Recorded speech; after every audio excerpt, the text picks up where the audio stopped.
తన వల్ల నాకేమీ జరిగింది ఏమీ లేదు, లాభం కానీ నష్టం కానీ. కానీ చక్కగా ఒంటి నిండా నగలు వేసుకొని అలా లక్ష్మీదేవిలా కూర్చుని ఉండేదన్నమాట.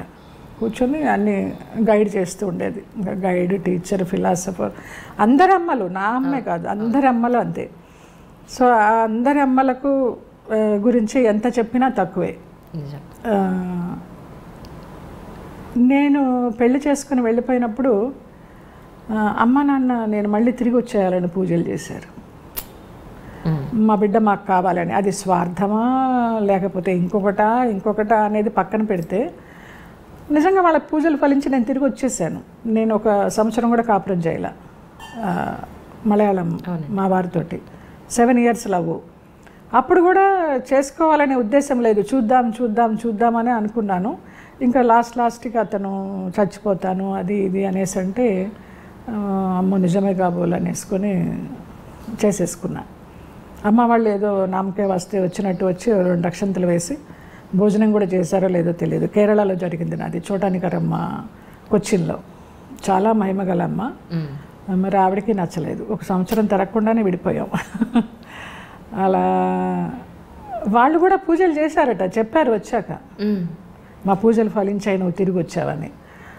అప్పుడు నేను సంతోషించాలా విచారపడాలా నాకేం అర్థం కాల. సరే ఇంకా వీళ్ళకి వాళ్ళు నాకు రుణమో నేను రుణమో వచ్చేసాను అనుకున్నా. ఇంకా ఏం జరిగినా అంత మన మంచిగా అనుకున్నా. ఆ టైంలో 7 years లవ్ ఇలాగైపోయింది ఏంటి, చాలా స్టేట్మెంట్స్ ఇచ్చేసి కళ్యాణం వచ్చినా కక్కొచ్చినా ఆగదనేసి తనతో నా 100 days ఫంక్షన్స్కి అన్నీ వచ్చి అక్కమ్మగుడు సినిమాకి దానికి మిగతా వాళ్ళందరూ చూసి దొంగకోళ్ళు పెట్టేవాళ్ళలాగా ఉన్నాడు, నీకు ఎట్లా నచ్చాడు, మాకైతే నమ్మకం లేదు నువ్వు ఇతంతా ఉంటావని అని అలా అందరి దీవెనలు ఫలించాయి. వాళ్ళ సైడు తప్పుంది. సో అలా విడిపోయాం అన్నమాట. విడిపోయిన తర్వాత ఒక నైట్ ఏడుస్తూ పడుకుని ఉంటే నాకు ఇలాగ భుజం మీద చేయి వేస్తే ఒక షాక్ కొట్టినట్టు అనిపించింది. బాబా గారు తెల్ల దుస్తుల్లో ఉన్నారు. భయపడకు నేనున్నాను, నీకేం జరిగినా అంత మంచిగా జరిగింది అనేసి. అది ఒక ఇన్సిడెంట్. నాకు అసలు అప్పటికి బాబా అంటే ఎవరో తెలియదు. నాకు బాబాని పరిచయం చేసింది రమాప్రభ గారు. అది ఎప్పటికీ చెప్పుకుంటా, ప్రతి ఇంటర్వ్యూలో చెప్పుకుంటా, ఎందుకు వచ్చేస్తుంది అట్లాగా ఆసుగా నాకు. రాజమండ్రి దగ్గర ధవళేశ్వరంలో మేము ఆర్ నారాయణమూర్తి గారి సినిమా షూటింగ్కి వెళ్ళాం. 90s ఎప్పుడో. నేను, గుమ్మడి గారు, నేను జయలలిత క్యారెక్టర్, అసెంబ్లీలో చీరలాగే క్యారెక్టర్ నాది, గుమ్మడి గారు కరుణానిధి క్యారెక్టరు, రమాప్రభ గారు ఉన్నారు అందులో. ఏదో ఒకరోజు షూటింగ్ ఆగిపోయి పద నీకు ఒక గుడి చూపిస్తానని తీసుకెళ్ళి చూపించారు. ధవళేశ్వరం 100 సంవత్సరాల నాటిదంట. అప్పుడే చిన్న బాబా, నల్ల బాబా విగ్రహం. ఆహా ఈయన బాబా అంటే అనుకున్నాను. తర్వాత నాకు మా వారికి డిస్ప్యూట్స్ వచ్చే టైంలో తను నీ మొహాన్ని యాసిడ్ పోసేస్తాను, నువ్వు ఎట్లా మీ ఇంటికి వెళ్తావో చూస్తాను అని నా లగేజ్ని నన్ను పెట్టేసి ఒక రూమ్లో పెట్టి తాళం వేశారు. తాళం వేస్తే అప్పుడు ఏడుస్తూ పడుకుంటే ఒక అంబాసిడర్ కార్లో నన్ను మా ఆయన తీసుకెళ్ళిపోతున్నాడట చంపడానికి.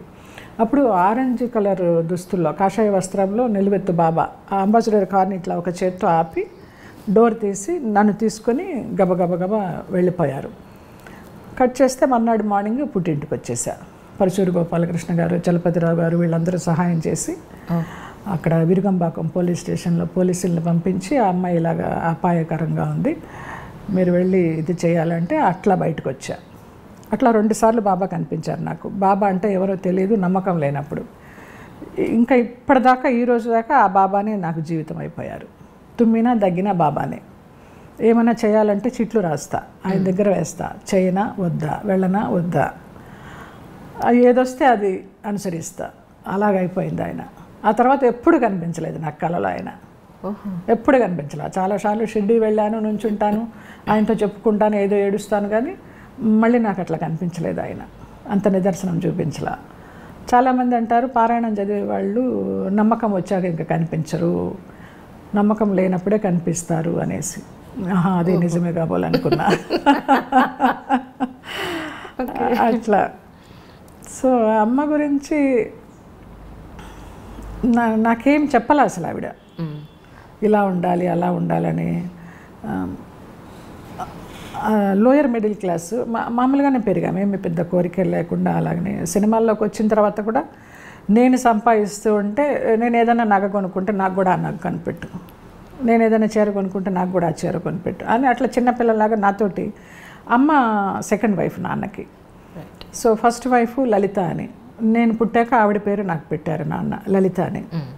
తర్వాత స్కూల్లో వేసేటప్పుడు 1వ తరగతిలో, అంతకు ముందరే కొంచెం ఊహ తెలిసి తెలియని టైంలో కథానాయకుడి సినిమా చూశాను నేను, బళ్ళో చేరక ముందర, ఎన్టీ రామారావు గారు, జయలలిత గారు. సో బళ్ళో వేయడానికి వెళ్ళినప్పుడు ఏంటమ్మా నీ పేరు అంటే, నాన్న లలిత అని చెప్పబోతుంటే జయలలిత అని చెప్పేసా. ఓహో, 6వ సంవత్సరం. ఓకే. అలాగే జయలలిత అయిపోయా 1వ తరగతి నుంచి. చెన్నై వచ్చిన తర్వాత నన్ను పేరు మార్చుకోమని జయలలిత గారి పార్టీ సభ్యులు ఎవరైతే ఉన్నారో, వ్యాంపు వేషాలు వేస్తున్నావు, కామెడీ వేషాలు వేస్తున్నావు, అమ్మ పేరు పెట్టుకొని ఈ వేషాలు వేయడానికి వీల్లేదంటే నాకు చాలా ఇష్టం. అసలు నాకు ఊహ తెలియక ముందరే నేను ఆవిడ సినిమా చూసి పెట్టుకున్నాను. ఆవిడ నేను నేరుగా చూడలా, చెన్నైలో ఉన్నా కూడా. సో మీరు ఏం చేసుకుంటారో చేసుకోండి, నాకు ఇష్టం, నేను ఇదే పేరు ఉంచుకుంటాను. దాంతో నాకు తమిళ సినిమాలు రాలేదు. అలాగా తమిళ సినిమాలో అవాయిడ్ చేశారు. నా కో ఆర్టిస్టులు ఎవరైనా నాతో యాక్ట్ చేయాలని, పక్క సెట్కి వెళ్ళి జయలలితతో యాక్ట్ చేశానని చెప్పడానికన్నా వాళ్ళు భయపడేవారు. అప్పుడు ఆ పరిస్థితిలో ఉంది ఆవిడ అమ్మ అప్పుడు. సో అలాగా జయలలిత అయిపోయాను. అంటే మీ పెళ్ళెప్పుడు కానీ, తర్వాత మీ పెళ్ళి తర్వాత మళ్ళీ మీరు అమ్మవాడితో కలిసి ఉన్నప్పుడు కానీ, అప్పుడుగా అంటే మా ఫస్ట్ నాన్నగారు చేసుకున్న అమ్మ కానీ, తర్వాత చేసుకున్న వీరు కానీ, ఎప్పుడైనా మీకు అసలు ఏమైనా చెప్పిన సందర్భం ఏదైనా ఉందా? అంటే ఇలా కాదు, ఇలా ఉండు, నువ్వు అమ్మాయి పద్ధతి ఇలా అస్సలు లేదమ్మా, అస్సలు నో గైడెన్స్. అదే చెప్తున్నాను కదా, ఒక గాలికి పెరిగామని చెప్పచ్చు. అంటే చూసుకున్నారు అంతే.